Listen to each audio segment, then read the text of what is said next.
ఈ వీడియోలో మనం బైబిల్ ఆవిర్భావం గురించి తెలుసుకుందాం. బైబిల్ ఆవిర్భావం క్రీస్తు శకం 400 సంవత్సరంలో జెరోమ్ అనే భక్తుడు హెబ్రీ గ్రీకు భాషల నుండి ఎంతో శ్రమ కోర్చి బైబిల్ అంతటిని లాటిన్ భాషలోనికి తర్జుమా చేశాడు. దీనిని వల్గేట్ అని పిలుస్తారు.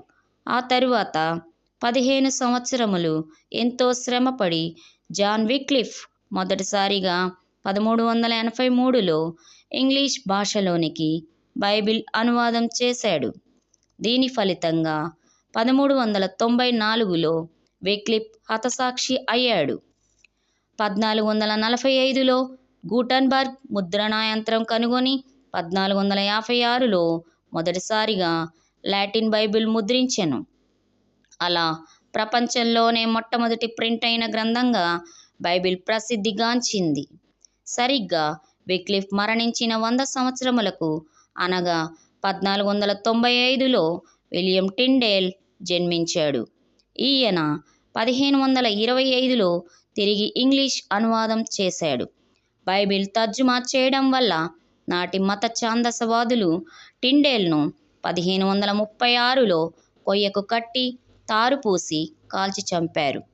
అతని ప్రయాస, త్యాగం, మరణం ఫలితంగా 12 సంవత్సరాల తర్వాత అంటే 1548లో మొదటి ఇంగ్లీష్ బైబిల్ ముద్రించబడింది. 1778వ సంవత్సరంలో ఫ్రాన్స్ దేశంలో వాల్టేర్ అను ఒక నాస్తికుడు ఇంకా 100 సంవత్సరములకు బైబిల్ పూర్తిగా అంతరించిపోవునని ప్రవచించాడు.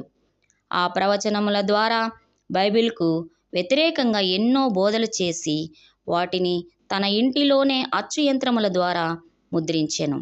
అతని ఇల్లంతా బైబిల్కు వ్యతిరేకమైన కరపత్రములతో పుస్తకములతో నిండి ఉండెను. ఆ ప్రవచనములు నెరవేరలేదు గాని ఆయన చనిపోయిన తరువాత అతని ఇల్లు బైబిల్ పుస్తకశాలగాను, అతని అచ్చు యంత్రములు బైబిల్ అచ్చువేయు యంత్రములుగాను మారిపోయినవి.